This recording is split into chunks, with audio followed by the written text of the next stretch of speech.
usually things start probably a little bit different from that.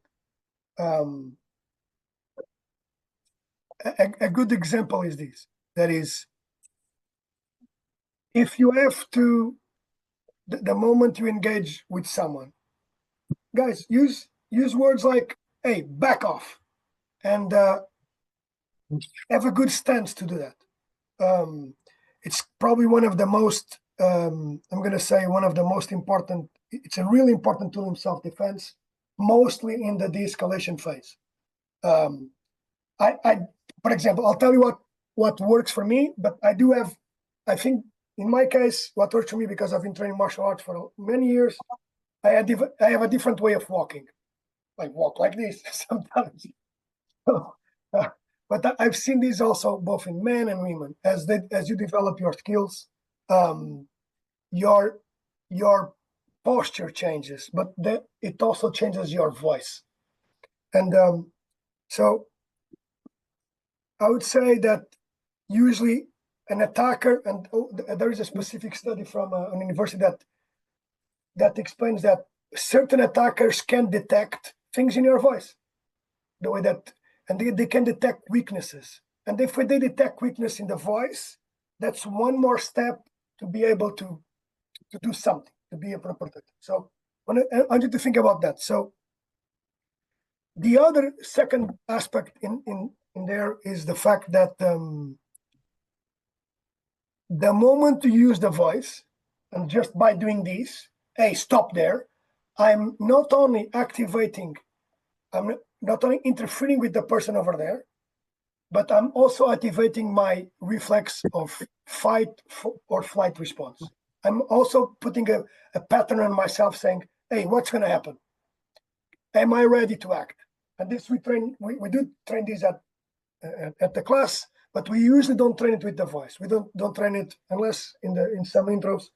We train it like, hey, okay, stop there. And sometimes I make everyone work on the bag with the hands up.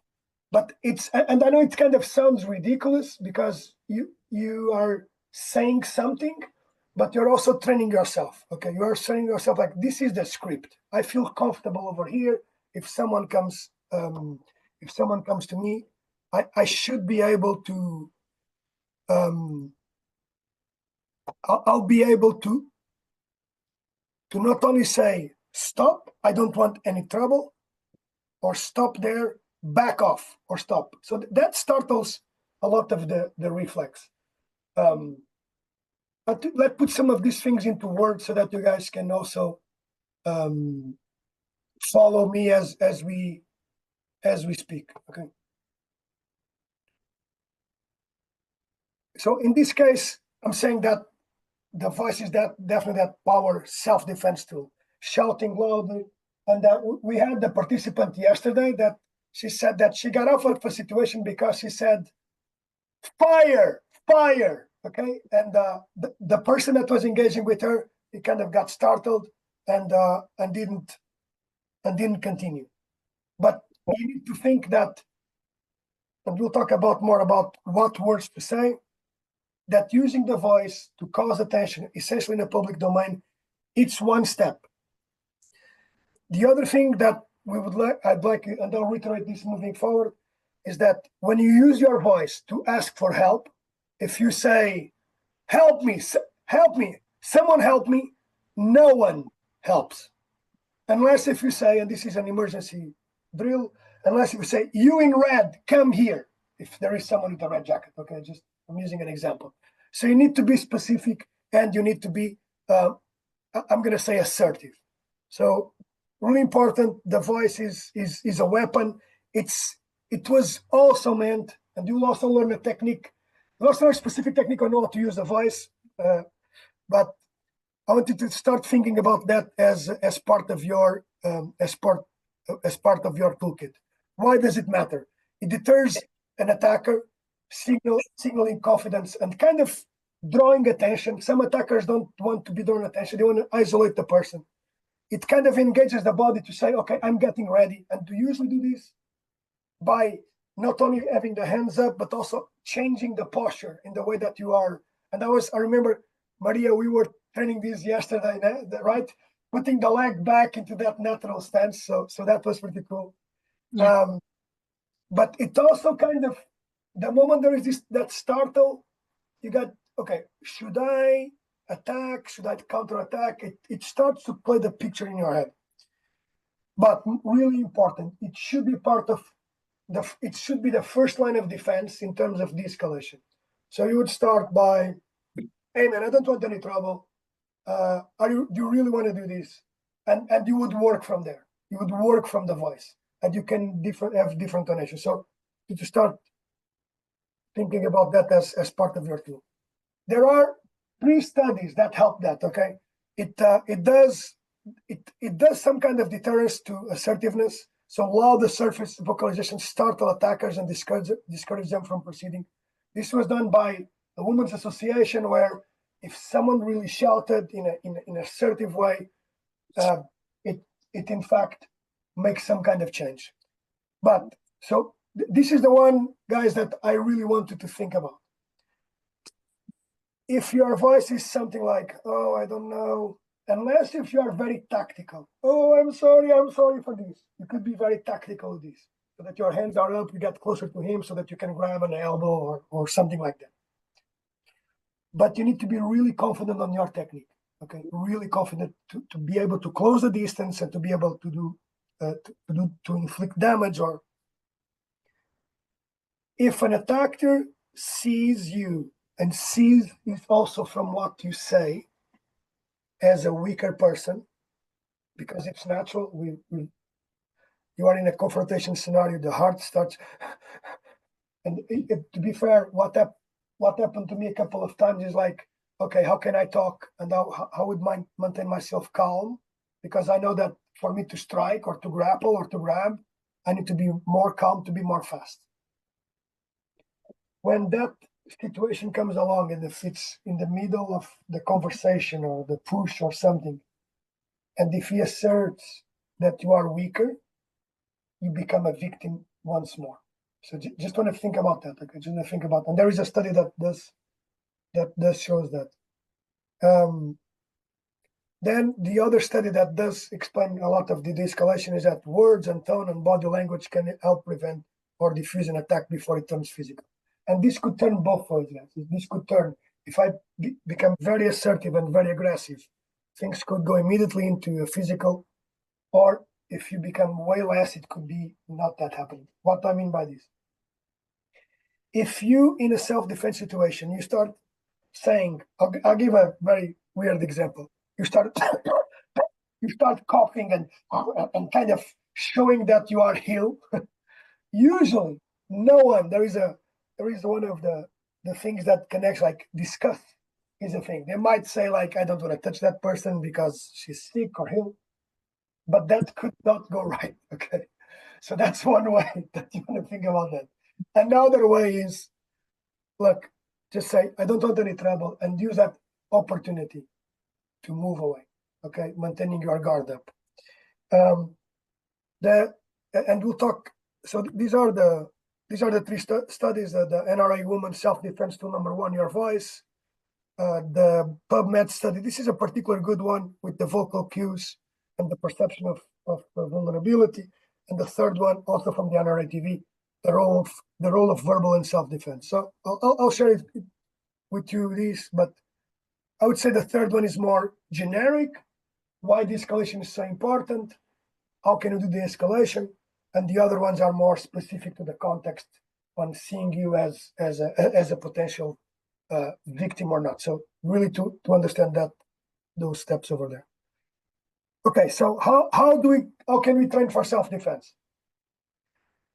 So this should be, okay, #1 is, okay, before you hit someone, okay, before you do that, make sure to say, hey, stop, back off. Really important to set up the stage, stop and back off. Then second one, we've seen in here, it's John in there and saying, guys, use really, really strong tones. You need, although you could be attacked, you should say, hey, stop there. I don't want that. And the no is a no. And I really start thinking about, when you say no, what happens if someone infringes that barrier? Regarding eye contact, and we live close to New York, everyone says in here, oh, don't do eye contact. This is not before. This is, if someone is in front of you, they are doing something, guys, look into him. Look into the whole person. Maintain that eye contact, but be able to see the whole picture. Don't like there are people, and we can prove this at practice, that can punch without moving their eyes. And I can do that. So that's not like anyone with some kind of level of, so it's not that you're gonna see his soul in his eyes. You're not gonna see that. So you look to maintain contact to show that you're in control of the situation. You maintain a good posture, your shoulders are up, your hands are up, and you've got that boxing stance that we've talked about, with the hands up. Maintain, and the ready stance is really important because it provides neuromuscular activation. I like to think about standing in here.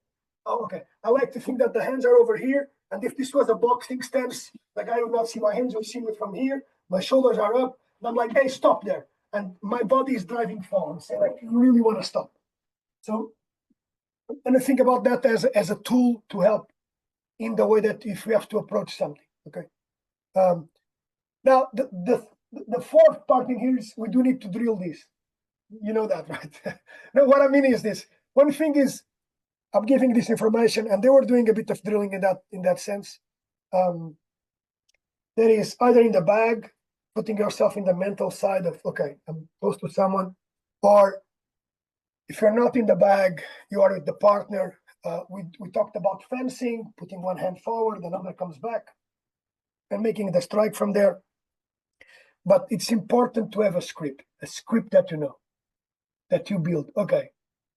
Oh, okay, someone is approaching. What do I say? Do I say stop? Do I say start? So it's important that we'll work on also what's the script over there. So now, the thing that kind of came to me is like, and you can see that lady where they're like, don't come in here, right? But setting a boundary is really important. Not only do it in Krav Maga, but later on you'll do it in other things, like setting a boundary. It's like, hey, I don't want to stay there. Stop there, or I'll call the police. So you set a boundary and you set the consequence. If we don't set boundaries for people, things, whatever, no one knows what it is. So setting a boundary is really clear. And I had many instances, both training people or with myself, but mostly it's because for some reason, folks don't set boundaries. They don't set boundaries from the physical point of view, then they don't set boundaries from the mental point of view. And then those things start getting into your life. And it's hard sometimes because it's a bit more. But I do like the black and whiteness of that. You cannot do this, and you'll do that. So, but you don't need to escalate immediately. Like, stop there, or I'll call the police. If the person keeps moving on, you know that person is not going to respect you. Does that make sense? Yes, sir. So now Definitely. I want to talk about this because this one is a bit more hard. Avoiding apologetic tones. If you start apologizing, my view, you don't need to take it. But if you start apologizing, oh, I'm sorry for this, I didn't touch, I didn't want to disturb you, I'm okay. That person or that thing is going to start growing, and everything that you'll do will become, not only what you'll do becomes smaller, but you'll become smaller. And yes, in terms of self-defense, size and strength or perceived power, it's important. And there are a couple of people in here that I usually say in class, remember, you have long limbs, you have long legs, you have long arms. Think of them as that. Remember that you are strong. It's not that you don't know, it's that you've not seen yourself in action. And one of our participants is here too, that they have extremely long limbs, and I see them as extremely confident women that just need to put that thing out there, that to put their ability to strike and grab.